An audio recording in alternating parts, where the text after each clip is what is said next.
Yan Ayu Sipa yang sudah memakan waktu hingga 9 tahun. Sejauh ini seperti apa update yang ada? Jadi perundingan betul ini sudah negosiasi ini sudah berlangsung selama 9 tahun. Jadi dan bulan Juli lalu kami melakukan negosiasi yang ke-19, jadi round ke-19 dan itu merupakan round yang terakhir ya. Itu dilakukan di Bogor, di Puncak dan setelah itu memang tidak ada round baru dan tidak akan ada round lagi.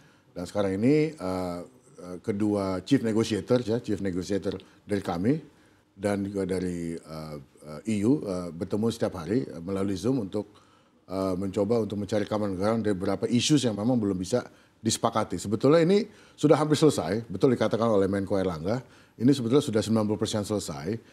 Tapi EU memang terus mengajukan permintaan baru yang memang sampai saat ini belum bisa kita penuhi. Nah, tapi tentu saja memang kita bekerja keras dan kami tetap mempunyai komitmen untuk bisa menyelesaikan negosiasi ini sebelum pemerintahan Jokowi berakhir tanggal 20 Oktober nanti. Baik, tadi Anda sampaikan issues. Mungkin boleh disampaikan ke pemirsa issues apa yang Anda maksud dan apakah ini jadi menjadi isu itu menyangkut kebijakan domestik di Indonesia yang kami pikir EU sebetulnya tidak punya authority untuk ikut campur terlalu jauh gitu ya. Jadi saya tidak bisa mengungkapkan secara detail karena ini negosiasi masih berlangsung. Jadi kita harus menghormati proses negosiasi sedang berlangsung.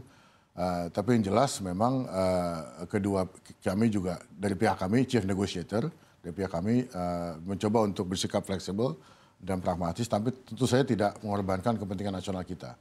Jadi kalau EU memang nantinya terlalu ikut campur jauh dalam kebijakan domestik kita, tentu itu tidak bisa kita toleransi. Baik, artinya ada permintaan dari Uni Eropa yang menyangkut kebutuhan domestik kita saat ini? Bukan, ada kebijakan domestik kita ya. Kan ada, kita mempunyai regulasi, kita mempunyai kebijakan ya mengenai perdagangan gitu ya, mengenai industri dan segala macam yang memang itu sudah menjadi otoritas kita selama ini ya, dan sudah berlaku cukup lama.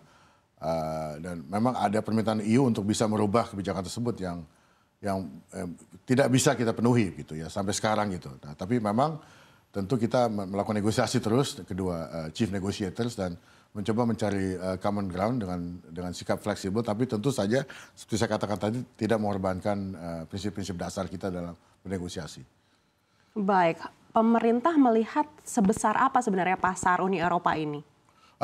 Potensi kalau memang SIPA ini nanti disetujui dan implementasinya berlangsung secara full, ini potensi untuk Indonesia sangat besar sekali ya. Menurut penelitian CSIS itu diperkirakan kalau memang ini disetujui, maka ekspor Indonesia ke European Union, pasar European Union itu bisa meningkat 5% setahun. Ya, sekarang ini total trade antara Indonesia dengan EU itu 30 miliar US dollars sampai 2023 ya.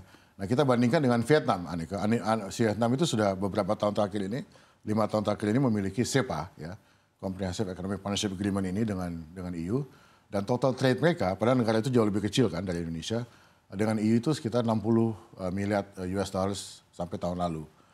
Nah, dan seperti saya kasih contoh, misalnya untuk sepatu Nike, untuk footwear misalnya, karena Vietnam sudah mempunyai CEPA, maka sepatu yang mereka kirim ke EU itu hanya dikenakan tarif 3%.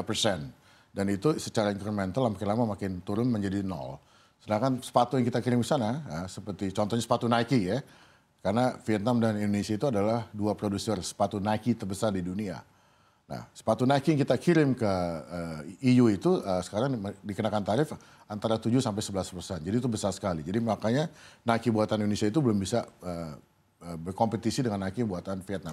Itu hanya salah satu contoh saja. Tentu saja nanti ada akses ke pasar dan juga tentu nanti kita harapkan dengan adanya SIPA ini ada investasi ya dari EU bisa datang ke Indonesia. EU bisa terlibat dalam pembangunan ekonomi Indonesia yang pesat ini.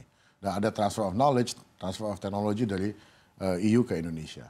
Baik, tadi Anda sampaikan pihak negosiator dari kita ini terus berkoordinasi dengan Uni Eropa saat ini. Begitu. Apakah terkait dengan gugatan Uni Eropa di WTO ini juga menjadi topik yang didiskusikan? Enggak, ini kan dua hal yang berbeda ya. Kita melakukan negosiasi sendiri, kemudian juga ada proses litigasi yang berlangsung di WTO ya. Dengan Uni Eropa memang kita ada 5 kasus dengan EU. Dan di WTO itu selagi kita juga dalam proses litigasi ini juga ada negosiasi terpisah khusus untuk membicarakan kasus-kasus ini agar kita bisa ada penyelesaian di luar proses litigasi di WTO. Baik. Ya. Artinya gugatan ini tidak mempengaruhi proses negosiasi dari IUCIPA sendiri? Tidak mempengaruhi sama sekali ya. Jadi negosiasi IUCIPA berlangsung sendiri, ada juga proses litigasi di WTO. Baik, tadi Anda sempat sampaikan seberapa besar pasar yang terbuka jika perjanjian ini akhirnya bisa disetujui begitu. Tapi apakah ini sudah memperhitungkan dari nilai perdagangan sawit sendiri? Oh iya, kan nanti salah satu komoditi yang kita andalkan untuk bisa, dan kita kan selama ini juga sudah ekspor ke European Union, ya, CPO kita, crude palm oil, walaupun sekarang ada hambatan yang diimpose oleh EU menggunakan isu-isu lingkungan hidup dan sustainability. Tapi itu salah satu komoditas andalan kita untuk bisa kita, walaupun nanti ya pemerintahan Prabowo juga akan meningkatkan program B40 menjadi B50 ya, sehingga nanti konsumsi domestik terhadap CPO itu akan meningkat. Tapi tentu kita mengharapkan akan tetap bisa kita ekspor ke luar negeri, termasuk pas sampel yang kita anggap sangat penting itu adalah Uni Eropa. Ya, jadi nanti mereka kita harapkan dengan SIPA ini tidak terlalu kaku lagi melihat produk CPO kita yang dianggap tidak sustainable, tidak ramah lingkungan, maka itu bisa lebih fleksibel mereka. Mereka bisa memberikan asistensi agar CPO kita dan juga diberikan special treatment agar CPO kita itu tidak dianggap merusak lingkungan atau sustainable. Baik, sejauh apa kita saat ini menuju ke akhir dari perjanjian IUCIPA? Ya, jadi ini memang sudah pada stage yang paling akhir ya, Anneke ya. Jadi tentu ya kita ya mengharapkan sekali bisa dalam beberapa hari ke depan ini bisa selesai ya. Jadi kedua chief negotiators terus berkomunikasi setiap hari. Juga di kabinet sendiri, di pemerintahan juga kita terus berkomunikasi antara para menteri yang relevan yang terlibat dalam negosiasi ini agar bisa tentu terjadi common ground dan ini bisa kita selesaikan dalam waktu cepat ini. Baik, apakah ada target tertentu dari pemerintah kapan kira-kira ini bisa diselesaikan? Apakah sebelum pelantikan kabinet? Ya, kita harapkan sebelum pemerintahan Pak Jokowi ini berakhir tanggal 20 Oktober ini bisa kita selesaikan. Tapi kalau memang tidak ya terpaksa ya kita harus ini akan dilanjutkan oleh pemerintahan Prabowo nantinya. Baik, untuk pemerintahan Prabowo sendiri, Anda sendiri menilai apakah juga akan fokus ke perjanjian dagang seperti IUCIPA ini? Ya, saya pikir pemerintahan Prabowo akan melanjutkan ya. Soal kita kan di Kementerian Perdagangan ini di bawah pemerintahan kepemimpinan Pak Zulkifli Hasan sudah meletakkan fondasi untuk dilanjutkan oleh pemerintahan Prabowo nantinya. Dan tentu saja kan Indonesia itu bagian dari global economy gitu. Jadi kita tentu akan terus bekerja untuk supaya Indonesia makin masuk ke dalam integrasi ekonomi global.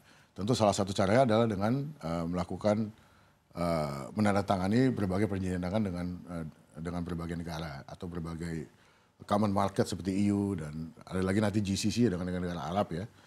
Dan kita juga melihat clear benefits ya, keuntungan yang cukup signifikan dari perjanjian-perjanjian dagang yang sudah kita tanda tangani, apakah itu SIPA maupun Free Trade Agreement ya. Kita tahu sekarang menurut data ya, total ekspor kita dengan negara yang kita mempunyai perjanjian dagang itu sebesar 70% dari total ekspor.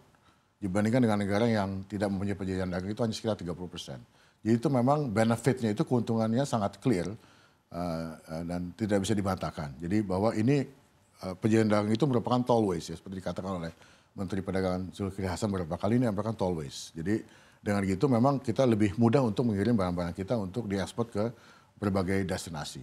Baik, semakin menarik Pak Bara, kita akan bahas lebih dalam lagi usai jeda. Tetaplah bersama kami akan kembali sesaat lagi.